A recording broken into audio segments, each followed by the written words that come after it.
سلام۔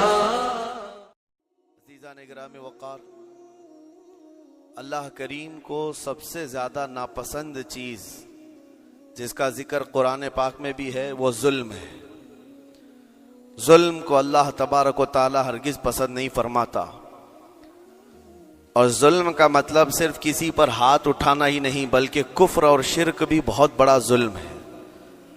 قرآن پاک میں اللہ نے فرمایا ان الشرک لظلم عظیم، اللہ کے ساتھ کسی کو شریک ٹھہرانا بہت بڑا ظلم ہے، اور اس ظلم کی بہت ساری شاخیں ہیں جو آج ہم دنیا میں دیکھ رہے ہیں۔ انسان کسی نہ کسی جگہ پر ظلم کرنے کا شکار ہو جاتا ہے، ظالم بن جاتا ہے۔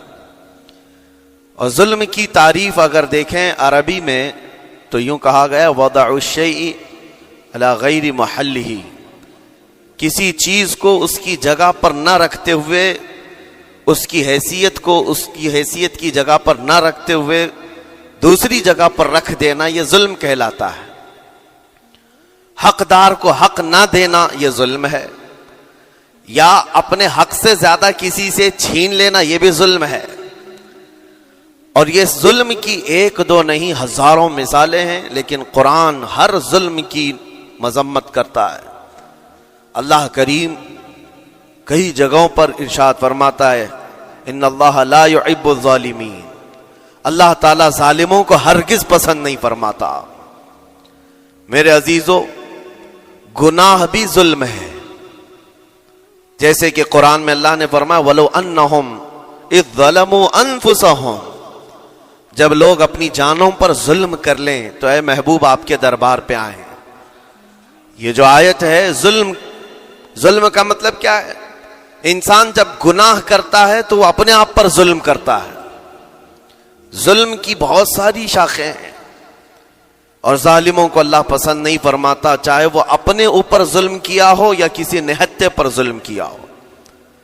آج دنیا میں جو حالات ہم دیکھ رہے ہیں، ظالموں کا ظلم عروج کو پہنچا ہوا ہے، اور قرآن پاک میں رب تعالیٰ نے ظالموں کی نشانیاں بھی بیان کی، ایسا نہیں کہ یہ پہلی مرتبہ ہوا ہے۔ اللہ تعالیٰ فرماتا ہے وَكَمْ مِنْ قَرْيَةٍ أَهْلَكْنَاهَا، کتنی بستیاں ایسی ہیں جن کو ہم نے ہلاک کر دیا۔ رب تبارک و تعالیٰ نے ان کو ختم کر دیا کیونکہ وہ ظالم تھے۔ ظالموں کی بستیاں جو ہلاک ہوئیں، قرآن پاک میں 3 مثالیں آپ کو بتاتا ہوں۔ ایک نوح علیہ السلام کی امت اور ان کی آبادی، دوسری حضرت لوط علیہ السلام کی قوم، تیسری حضرت صالح علیہ السلام کی قوم۔ یہ تینوں قومیں ایسی ہیں، گناہ میں تو تھی لیکن غرور بہت زیادہ تھا، گھمنڈ بہت زیادہ تھا۔ آج کے دور میں اگر کسی کے پاس پیٹروٹ میزائل ہیں اور بم بارود کی طاقت رکھتا ہے، نیوکلیئر پاور ہے، تو وہ یہ سمجھتا ہے مجھے کوئی شکست نہیں دے سکتا۔ یہ ہر دور میں ظالموں کا خواب رہا ہے، ہر دور میں ظالم اسی طرح کی فکر رکھتے ہیں۔ نوح علیہ السلام کی قوم بہت مضبوط قوم سمجھی جاتی تھی۔ اللہ تعالیٰ نے اپنے نبی کو جب حکم فرمایا کہ آپ ایک کشتی بنائیں بہت بڑی، تو وہ آپ کا مذاق اڑاتے تھے۔ یہاں دور دراز کہیں نہ ندی ہے، نہ نالا ہے، نہ سمندر ہے، کشتی کس میں چلاؤ گے؟ اللہ کے نبی کو پتا تھا کہ عذاب آنے والا ہے، اور اپنے ایمان والوں کو آپ ڈرا بھی رہے تھے، لیکن کفار و مشرکین غرور و تکبر میں ایسے تھے، یہاں تک کہ نوح علیہ السلام نے اپنے بیٹے کو بلا کر کہا، جو کافر تھا، کہا میرے ساتھ آ جا، یا بنی ارکم معنا ولا تکن مع الکافرین، بیٹا ہمارے ساتھ آ جا، کافروں کے ساتھ مت جا۔ اس نے کیا کہا؟ قال سآوی الی الجبل یعصمنی من الماء، میں تو پہاڑ کی اونچی چوٹی پر چلا جاؤں گا، تمہارا پانی مجھے کچھ نہیں کر سکے گا۔ یہ اس وقت ظالموں کا خیال تھا، گمان تھا۔ پھر اللہ تعالیٰ قرآن پاک میں فرماتا ہے وَفَجَّرْنَا الْأَرْضَ عُيُونًا، ہم نے زمینوں کے سارے چشمے پھاڑ دیے، ہر جگہ سے پانی کے سوتے نکلے، اور پھر آسمان کے سارے دروازے کھول دیے۔ فَفَتَحْنَا أَبْوَابَ السَّمَاءِ بِمَاءٍ مُنْهَمِرٍ، اللہ فرماتا ہے آسمان کے سارے دروازے پانی کے کھول دیے، آسمانوں سے پانی اور زمینوں سے پانی. فَالْتَقَى الْمَاءُ عَلَى أَمْرٍ قَدْ قُدِرَ. سورہ قمر کی آیتیں ہیں. رب تعالیٰ فرماتا ہے پانی اتنا بڑھ گیا کہ جو رب تبارک و تعالیٰ کی طے کی ہوئی معینہ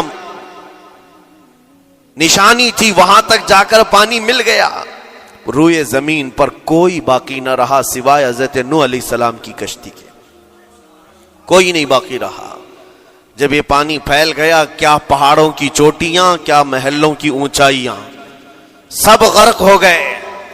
اور وہ جبابرہ، وہ قوت کے بادشاہ جو کہتے تھے ہمارا کوئی کچھ نہیں بگاڑ سکے گا، سڑ گئے پانیوں میں. صرف پانی اللہ تعالیٰ بھیج دے تو انسان اسے روک نہیں سکتا، عذاب الہی کو کیسے روک سکے گا. دوسری گھمنڈی قوم، غرور میں مبتلا قوم تھی حضرت لوط علیہ السلام کی قوم، جو بدکاریوں میں ملوث تھے. اللہ کا جب عذاب آیا تو قرآن پاک میں رب تعالیٰ فرماتا ہے وَأَمْطَرْنَا عَلَيْهِمْ حِجَارَةً مِّن سِجِّيلٍ، نوکیلے پتھروں کی ہم نے ان پر بارش کی. فَجَعَلْنَا عَالِيَهَا سَافِلَهَا، ان کی اونچائیوں کو اٹھا کر کے نیچے پلٹ دیا گیا. زمین کو فرشتوں نے اوپر تک اٹھایا اور اس کے بعد پلٹ دیا. یہ پوری بستی غرق ہو گئی، ختم ہو گئی. یہ بستی بھی وہی تھی جس کو حضرت لوط علیہ السلام بار بار تنبیہ کرتے تھے کہ ظلم سے بچو، ظلم سے بچو. ظلم اللہ کے عذاب کو دعوت دیتا ہے، لیکن وہ مذاق اڑاتے تھے. اور جب ہلاک و برباد ہو گئے، ختم ہو گئے، ان کی نشانیاں بھی باقی نہیں رہی. وہ پتھروں کی بارشیں کہاں ہوئی تھی واللہ عالم. لیکن میرے عزیزو، ہم نے دیکھا ہے جہاں یہ قوم آباد تھی اس علاقے کو آج بتایا جاتا ہے وہ جارڈن کا علاقہ تھا، بحر مردار جہاں پر آج باقی ہے، ڈیڈ سی. میں خود سفر پر دیکھا جارڈن کی ایک سرزمین پر گاڑی چلتی جا رہی ہے اور کالے کالے پتھر، جہاں تک نظر کرو صرف پتھر ہی پتھر ہیں، بہت نوکیلے. ایسے پتھر میں نے دنیا میں دوسری جگہوں پر نہیں دیکھا. آج بھی اسی طرح سے باقی تقریباً 100 کلومیٹر 150 کلومیٹر تک صرف پتھر ہی ہے. بیچ میں صرف ایک روڈ جاتا ہے، اس کے بعد نہ کوئی درخت دکھتا ہے، نہ کوئی عمارت ہے، نہ کوئی پہاڑ ہے، صرف پتھر، پتھروں کا صحرا ہے. آج کی اس صدی میں دیکھ کر کے ان پتھروں کو ہیبت طاری ہو جاتی ہے. جس وقت وہ برسے ہوں گے ان کی حالت کیا ہوگی. اور میں یہ نہیں کہتا بالضبط کہ یہ وہی پتھر ہیں جو برسے تھے، واللہ عالم. لیکن میرے عزیزوں، نشانیاں آج بھی عذاب الہی کی موجود ہیں. تیسری قوم تھی قوم شعیب اور قوم صالح علیہ السلام. یہ دونوں قوموں کے بارے میں ذکر کرتا ہوں. حضرت شعیب علیہ السلام کی قوم صرف ناپ تول میں کمی کرتی اور کفر و شرک بھی کرتے. شعیب علیہ السلام ان کو روکتے تو وہ ان کا بھی مذاق اڑاتے. اور جب عذاب الہی کے آنے کی بات کیا تو جانتے ہیں کیا کہا انہوں نے؟ یہ وہ قوم تھی جو پتھروں کو تراش کر کے گھر بنا لیتے تھے. یعنی پورے کے پورے پہاڑ کو، پتھروں کا جو پہاڑ ہوتا ہے اس کو تراشتے تھے، اور ایک آدمی کا ایک گھر ایک پہاڑ. آج کے دور میں ساری بلڈوزر مل کر کے نہیں کر پائیں، مشینیں مل کر نہ کر پائیں. وہ اس وقت کے لوگ بھاری بھرکم تھے، جسامت والے تھے، طاقت والے تھے. جب وہ اپنے رہنے کے لیے ایک پہاڑ کو تراش سکتے تھے، 4000 سال پہلے کی بات کر رہا ہوں، اس وقت میرے خیال سے وہ اپنے زمانے کے سب سے بڑے ماڈرن لوگ یا ترقی یافتہ لوگ کہلاتے ہوں گے، سب سے زیادہ ترقی یافتہ کہلاتے ہوں گے. جیسے آج لوگوں کو لگتا ہے رشیا اور امریکہ بہت پہنچے ہوئے ہیں ٹیکنالوجی میں، اس دور کے وہ لوگ سب سے بڑی طاقت کے رکھنے والے تھے. جب حضرت شعیب علیہ السلام نے ان کو اللہ کے عذاب سے ڈرایا تو کیا کہتے تھے؟ عذاب وہی نا جو نوح علیہ السلام کی قوم میں آیا تھا، بارش آ گئی تھی، زمین سے پانی نکل گیا تھا تو پانی بہت ہو گیا تھا. یا پھر وہ جو لوط علیہ السلام کی قوم پر آیا، پتھروں کی بارش، یا پھر ہواؤں کا عذاب. اگر یہ تینوں بھی آئیں تب بھی ہمارے ان پہاڑوں کے گھروں کو نقصان نہیں کر سکیں گے. ان کا اتنا غرور تھا. اگر پانی بھی آ جائے سمندروں کا، یا ہوا بھی تیز چلے یا پتھروں کی بارش ہو، ہم تو بہت محفوظ قلعوں میں ہیں۔ اندازہ کرو میرے عزیزو، 3000 4000 سال کے بعد آج تک مدائن صالح اور الاولا سٹی نام سے سعودی میں موجود ہے، ابھی تک وہ گھر موجود ہیں، تو اس زمانے میں کتنے مضبوط رہے ہوں گے؟ پتہ نہیں 3000 سالوں میں کتنے طوفان آئے، کتنے سیلاب آئے، لیکن ابھی تک وہ پہاڑوں کے گھر موجود ہیں، تو اس زمانے میں کتنے طاقتور ہوں گے۔ ان کا نشہ آسمان پر تھا، غرور چڑھ کر کے بول رہا تھا، کہتے تھے کہ اگر اس طرح کے عذابات آ بھی گئے تو ہمارا کچھ نقصان نہیں ہوگا۔ کون سا؟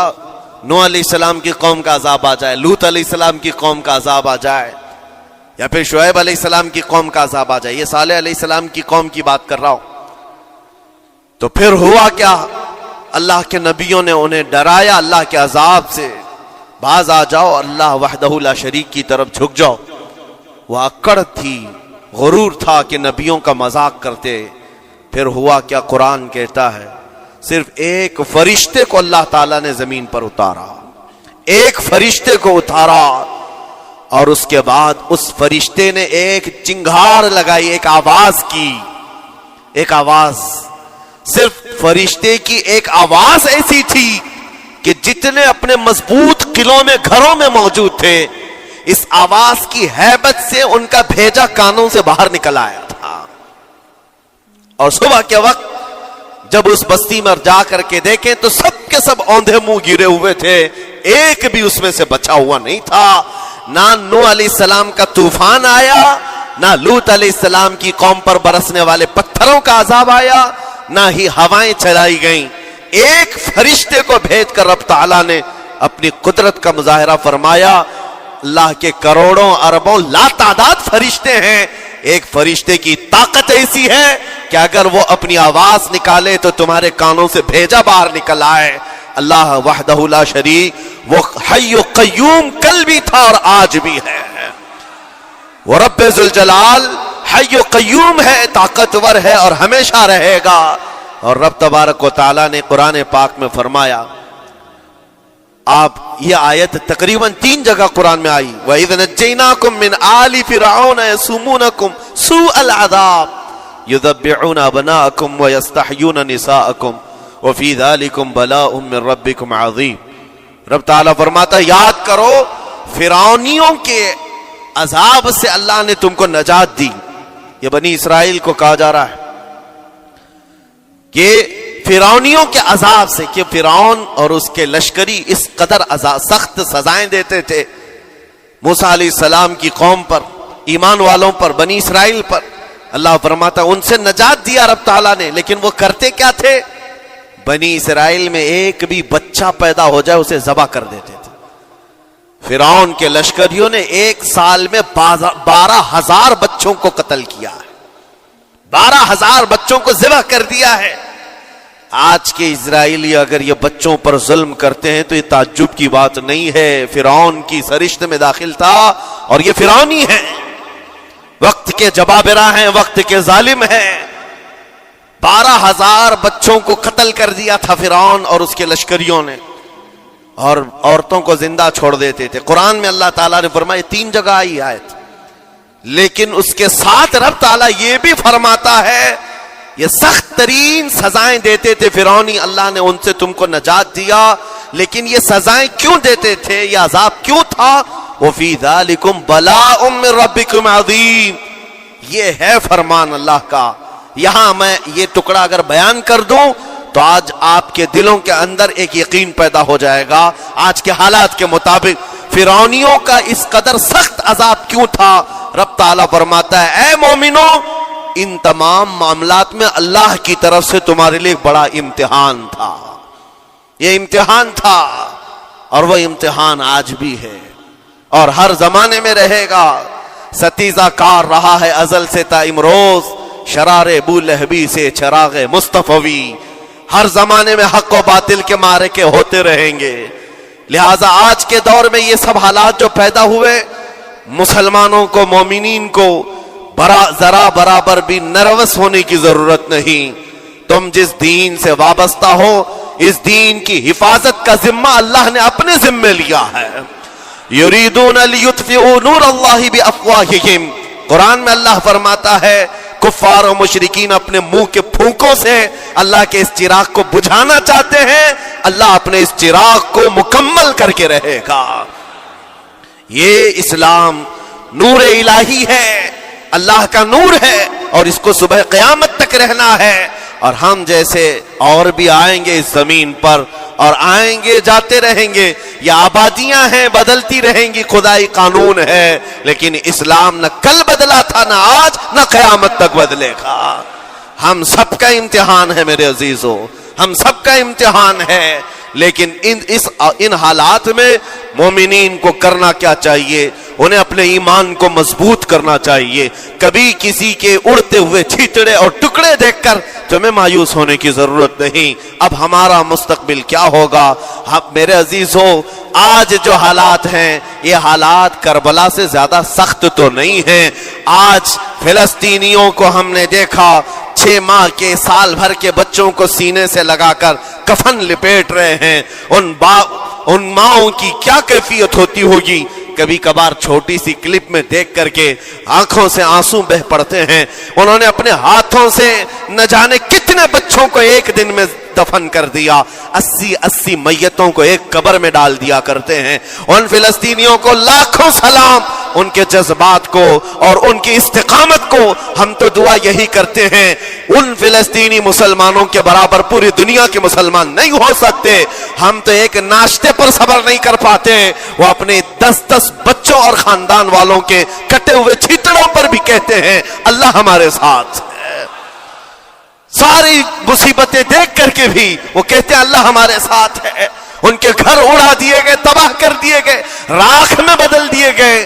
اور نیوز نے اینکر، یہ دجالی میڈیا وہاں جا جا کر کے ان کے زخموں کو کھرید کر کے پوچھتا ہے تمہارا مال کیسے آئے گا، تمہارا گھر کیسے چلا گیا. لیکن ان حالات میں بھی وہ مسکرا کر کہتے ہیں اللہ نے دیا تھا، پھر اللہ ہے اور اللہ دے گا. ان کے ایمان کے برابر ہم نہیں ہو سکتے. لیکن میرے عزیزو، پوری دنیا کے مسلمانوں میں اس مسئلے نے آج ایک اتحاد کی فضا قائم کی ہے. اگر ہمارے درمیان آج بھی اتحاد نہیں ہو سکتا تو پھر میرے عزیزو، شاعر نے سچ کہا تھا جگہ جگہ کے تھک چکے ہیں تمہیں یہ ہنگامے، نشاط لذت خواب گراں بدل ڈالو. غلط روی سے منازل کا بعد بڑھتا ہے، مسافر و روش کارواں بدل ڈالو. آج کے حالات تمہیں اگر نہیں بدلنے پر مجبور کیے تو پھر بتاؤ کون سے حالات تمہیں بدلیں گے، کب تم بدلو گے؟ لیکن ان حالات پر آج بعض لوگوں نے یہ کہنا شروع کیا. میں نے چند دنوں پہلے ایک آیت پڑھی تھی، ایک بیان میں کہا تھا اللہ قرآن میں فرماتا ہے هو الذی ارسل رسولہ بالہدی ودین الحق لیظہرہ علی الدین کلہ. وہ اللہ ہے جس نے حق دین کے ساتھ اپنے رسول کو بھیجا ہے اور ہدایت کے ساتھ اپنے رسول کو بھیجا ہے. کیوں بھیجا ہے؟ لیظہرہ علی الدین کلہ، تاکہ وہ رسول پوری دنیا پر یہ دین غالب کرے. یہ دین غالب آئے گا. تو بعض مجھ سے کہنے لگے مولانا سٹیج پر بیٹھ کر چلاتے ہو، کئی کرسیوں پر بیٹھ کر کہتے ہو کہ تمہارا دین غالب آئے گا. تمہارا دین تو آج ٹکڑے ٹکڑے کیا جا رہا ہے، کوئی کچھ نہیں کر پاتا. ان ظالموں کو میں یہ کہتا ہوں، ان کو یہ میں کہتا ہوں، ان تمام حالات سے تم ہرگز یہ مت سمجھنا کہ دین غالب آئے گا. چاند پر بھی گہن لگتا ہے، لیکن جب گہن چھٹتا ہے تو چاند پورے آب و تاب کے ساتھ چمکتا ہے. آج اگر امت مصطفیٰ پر گہن لگا ہے تو میں اپنے ان تمام نوجوانوں سے جو ابھی ان فوان شباب میں داخل ہوئے ہیں، ابھی یہ دنیا کو دیکھنے کے قابل بنے ہیں، میں ان سے کہتا ہوں ان آندھیوں سے، ان طوفانوں سے گھبرا کر کے نہ تمہیں دین بدلنے کی ضرورت ہے، نہ تمہیں اپنا مسلک و مذہب بدلنے کی ضرورت ہے، بلکہ میں یہ کہتا ہوں نہ گھبراؤ مسلمانوں، ابھی خدا کی شان باقی ہے، ابھی اسلام زندہ ہے، قرآن باقی ہے. یہ ظالم کافر کیا سمجھتے ہیں جو روز ہم سے الجھتے ہیں؟ ابھی کربلا کا آخری میدان باقی ہے، ابھی تو کربلا کا آخری میدان باقی ہے. عزیزان گرام وقار، میرے نبی کریم صلی اللہ تعالی علیہ وسلم نے جو فرمایا وہ ہو کر رہے گا، وہ ہو کر رہے گا. میرے آقا صلی اللہ تعالی علیہ وسلم کا فرمان عالی شان میں سناتا ہوں. حضور فرماتے ہیں لا تزال عصابۃ من امتی یقاتلون علی ابواب دمشق وما حولها وعلى ابواب بیت المقدس لا يضرهم خذلان من خذلهم ظاہرین علی الحق الى ان تقوم الساعة او کما قال رسول اللہ صلی اللہ علیہ وسلم. میرے آقا فرماتے ہیں قیامت تک میری امت میں سے ایک جماعت ایسی ہوگی جو بیت المقدس کے ارد گرد حق کے لیے لڑ رہی ہوگی. حضور نے فرمایا قیامت تک لڑتی رہے گی، لیکن ساتھ میں ان کے لیے میرے آقا نے فرمایا پوری دنیا کے برا چاہنے سے ان کا کچھ نہیں بگڑے گا. اس کا مطلب کیا ہے؟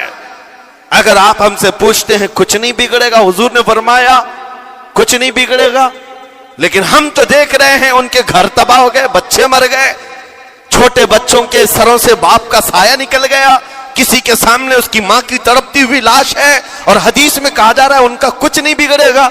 سب تو بگڑ گیا، مال بھی گیا، دکان بھی گئی، تجارت بھی گیا، گھر بھی گئے، اولاد بھی، رشتہ دار بھی، اور حدیث میں کہا جا رہا ہے کچھ نہیں بگڑے گا. میرے عزیزو یاد رکھو میرے آقا کا فرمان حق ہے. کچھ نہیں بگڑے گا کا مطلب کیا ہے؟ یہ تمام اسباب جانے کا مطلب یہ نہیں کہ بگڑ گیا، بگڑا تو اس کا ہے جس کا ایمان بگڑ گیا. ایمان جس کا گیا اس کا سب بگڑ گیا. اور ہم نے ان بچوں کو دیکھا ہے آج، ارے رات کو سوتے ہیں تو انہیں پتہ نہیں ہوتا صبح ہوگی بھی کہ نہیں ہوگی، لیکن اس کے باوجود ایک دل دہلا دینے والی بات میں بتاتا ہوں. مصر کی سرزمین سے لوگ پانی کے بوتلیں اور ڈبے اٹھا اٹھا کر کے بارڈر پر جا رہے ہیں، لیکن فلسطین غزہ کے وہ مسلمان کہتے ہیں اپنا پانی تم رکھو، اللہ کریم ہمارے لیے کہیں سے اپنی ہی زمین سے پانی عطا کرے گا. ان کو لوگ کہہ رہے ہیں کہ آپ نہیں دیکھ رہے وقت کا بڑا فرعون روز الٹیمیٹم دیتا ہے 24 گھنٹے میں علاقہ خالی کرو، نکل جاؤ، گھر خالی کرو. کیسا ایمان ہے تمہارا کہ آنے والی بڑی بڑی میزائلوں کا اپنے سینے سے مقابلہ کرتے ہیں اور کہتے ہیں کل سے ہم یہی تھے، آج بھی یہی ہیں اور یہی رہیں گے اور اسی مٹی میں دفن ہو جائیں گے. یہ جو استقامت ہے اسی کو میرے آقا نے فرمایا دنیا ان کا کچھ نہیں بگاڑ سکے گی. ایمان اگر مضبوط ہے تو کچھ نہیں بگڑا ہے. ارے 6 سال کی بچی، 6 سال کی بچیاں، ٹرینڈ چلا ہوا ہے ان کے محلوں میں، ٹرینڈ چلا ہوا ہے، اپنے اپنے ہاتھوں میں مہندی سے اپنا نام لکھ رہی ہیں ہنسی خوشی. پوچھا ان سے کہ نام لکھنے کا ٹرینڈ کیوں چلا ہے ابھی جنگ کے حالات میں مہندی سے؟ کہتی ہیں کل کو اگر ہم اڑ گئے، چہرہ نہیں ملا، جسم نہیں ملا، ہاتھ اگر بچا ہوا ہو تو نام دیکھ کر ہمارے ماں باپ پہچان تو سکے. شہادت کا یہ جذبہ، شہادت کا یہ جذبہ 6 سال کے بچوں میں اگر آیا ہے یقیناً ان کے سینوں میں ایمان موجود ہے، ایمان موجود ہے. میرے عزیزو ذرا اپنے حالات پر ذرا توجہ کرو. مولا کریم نے ہمیں کس چیز کی کمی دی ہے؟ کون سی چیز کم آئی ہمارے گھر میں؟ ہم تو مرغن غذائیں روز کھاتے ہیں. آج ہمارے پاس ساری نعمتیں اللہ نے دی ہیں، ہم عیاشیوں کے اڈوں پر پوری رات گزارتے ہیں. ہمارے شہر آج جس گلی سے گزر جائیں صبح کی اذان تک یہاں گپیں لگاتے ہوئے کھڑے رہے. اے میرے عزیزو حالات تو ہمارے ایسے ہیں کہ کھا کھا کر کے چربیاں چڑھ گئیں. ہمیں ان کا کیا احساس ہو پائے گا؟ ان کا کیا احساس ہو پائے گا جن کے ہاں پانی سے زیادہ خون دیکھا جاتا ہے، جن کے ہاں زندوں کو پکڑنے کے لیے نہیں اب مردوں کو پکڑنے کے لیے لوگ بھی نہیں ہیں. عزیزان گرامی وقار، جنازہ اٹھانے کے لیے لوگ پورا دن انتظار کرتے ہیں، کوئی نہیں ہے. پرسان حال ان سب حالات کے باوجود میں نے ایک بچے کو بھی وہاں سے یہ کہتے ہوئے نہیں سنا کہ ہم پر بہت بڑا ظلم ہو رہا ہے، ہم کو یہاں سے نکال لو، مدد کرو، کوئی آؤ. نہیں، وہ سب صرف اتنا ہی کہتے جو کچھ ہو رہا ہے ہم اللہ کے پاس جا کر کہیں گے، یہ سارے معاملات ہم اللہ کی بارگاہ میں شکایت کریں گے. یہ ہے ایمان، یہ ہے استقامت. اور میرے آقا صلی اللہ تعالی علیہ وسلم کے فرمان علی شان کے مطابق ان کے لیے اتنی ہی بڑی دولت کافی ہے. آخر میں اتنا کہوں گا، اسرائیل کے کتے اور ظالم مل کر اینٹ سے اینٹ بجا دیں، ان کے ٹکڑے ٹکڑے کر کے راکھ کر دیں، تب بھی بھی ہم کہیں گے فتح تو بیت المقدس کی ہی ہے، فتح تو ان مظلوموں کی ہے جن کے پاس کھونے کے لیے کچھ نہیں تھا، پھر بھی وہ ڈٹے رہ گئے۔ تمہارے پاس تو پیٹروٹ میزائل، بڑے بڑے تمہارے پاس توپ، بہت ساری چیزیں ہو کر بچوں پر، ہاسپٹل پر، نہ جانے کتنی جگہوں پر تم نے بمباریاں کی ہیں۔ مجھے حیرت ہوتی ہے پوری دنیا آج بھی خاموش تماشائی ہے۔ یہ ظلم نہیں ہے تو اور کیا ہے؟ اور جب ظلم اپنے عروج کو پہنچتا ہے اللہ کی پکڑ آتی ہے، اللہ کا عذاب آتا ہے، اور جب اللہ کا عذاب آتا ہے تو جتنے خاموش تماشائی تھے سب اس عذاب میں گرفتار ہوں گے۔ اس لیے میرے عزیزو، آپ ہم سے اگر یہ پوچھتے ہیں ہمیں یہاں بیٹھ کر کرنا کیا چاہیے، ہم کیسے کریں، تمہارا دل اگر رو پڑا ان کے دردوں سے، یہ بھی لکھا جائے گا، یہ بھی لکھا جائے گا۔ یہ بندہ جا تو نہیں سکتا تھا لیکن اپنے بھائی کے درد میں ایسا بے قرار تھا کہ اس کا کھانا چھوٹ گیا تھا، ایسا بے قرار تھا کہ اس کی نیندیں ختم ہو گئی تھی، یہ بھی لکھا جائے گا اللہ کی بارگاہ میں۔ لیکن یہاں بیٹھ کر کے ہم عیاشیوں پر عیاشیاں کریں، اپنے گناہوں سے کبھی باز نہ آئے، تو پھر میرے عزیزو ان نہتے مظلوموں کے ہم بہت خطرناک قسم کے دشمن کہلائیں گے، جہاں ان کو پانی کا ایک قطرہ نہیں، جہاں ان کے لیے لقمہ نہیں، وہ کسی کا بچا ہوا کچرا کھانے پر مجبور ہے۔ اس وقت ہماری برتنیں کھانوں سے بھری ہوئی ہیں، ہماری دعوتوں میں ہمارے بچے ہوئے کھانے گٹر اور نالیوں میں بہ رہے ہوں۔ ان حالات میں میرے عزیزو پکڑ ہوگی، ہماری بھی پکڑ ہوگی۔ بدلو اپنے حالات، اٹھو وگرنہ حشر نہ ہوگا پھر کبھی، دوڑو کہ زمانہ چال اپنی چل گیا۔ میں آپ سب سے یہی کہنا چاہوں گا، یہ جو حالات پیدا ہوئے ہیں پوری دنیا میں، یہ میرے آقا کے فرمان کے مطابق اندیشہ یہ لگ رہا ہے ان قریب امام مہدی کا ظہور ہونے والا ہے، امام مہدی کا ظہور ہوگا اور حالات بدل جائیں گے۔ لیکن ہم کو کسی کے آنے کا انتظار کرتے ہوئے حالات کا انتظار نہیں کرنا ہے، ابھی بدلو، آج بدلو، اللہ کی طرف دوڑو اور اس سے گڑ گڑا کر کہو کہ مولا کریم ہمارے شامت اعمال، ہماری برائیوں کے سبب اگر یہ تیری پکڑ ہے، ہم توبہ کرتے ہیں تیرے دربار میں۔ جانتے ہو میرے آقا نے فرمایا اللہ کے غضب کو اگر کوئی چیز ٹھنڈی کرتی ہے تو ایک مومن صالح کی رقت انگیز دعائیں اور اس کے نکلنے والے آنسوں اللہ کے غضب کو ٹھنڈا کرتے ہیں، اللہ کے غضب کو ٹھنڈا کرتے ہیں۔ تم گڑ گڑاؤ اس مولا کی بارگاہ میں، یہ نہیں کہ اجتماعی طور پر کسی کے سامنے آپ رو دھو کر چلے گئے یا پھر آپ لوگوں کو دکھانے کے لیے کوئی سٹیٹمنٹ جاری کر دیے، نہیں، تنہائی میں بیٹھے ہو، اکیلے میں بیٹھے ہو۔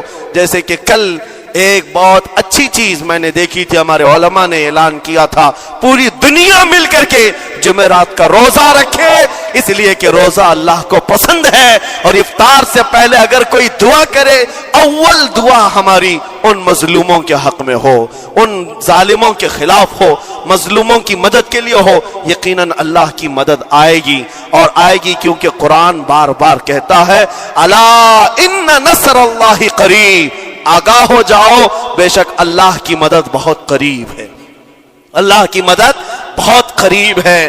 عزیزان گرامی وقار، میں انہی تمام باتوں سے اپنی گفتگو کو آج سمیٹتا ہوں۔ آج کے ان حالات میں آپ کی ذمہ داری ہے اپنے ایمان پر مضبوطی سے جمے رہو، استقامت۔ بعض لوگوں کو آج یہ لگتا ہوگا کہ وہاں حالات بگڑے ہیں تو یہ مسلمان کیا کریں گے، کیا کریں گے، ہم کیا کرنے والے، ویسے ہی ہم ختم کیے جا چکے، ٹکڑے کیے جا چکے، ہم کچھ کرنے، بس تم اپنی زندگیاں بدلو، نشہ سے باز آ جاؤ، اور جتنے خرافات ہمارے محلوں میں آئے اس سے نکالو۔ اللہ کا عذاب آتا ہے، اللہ کی رحمتیں روٹ جاتی ہیں۔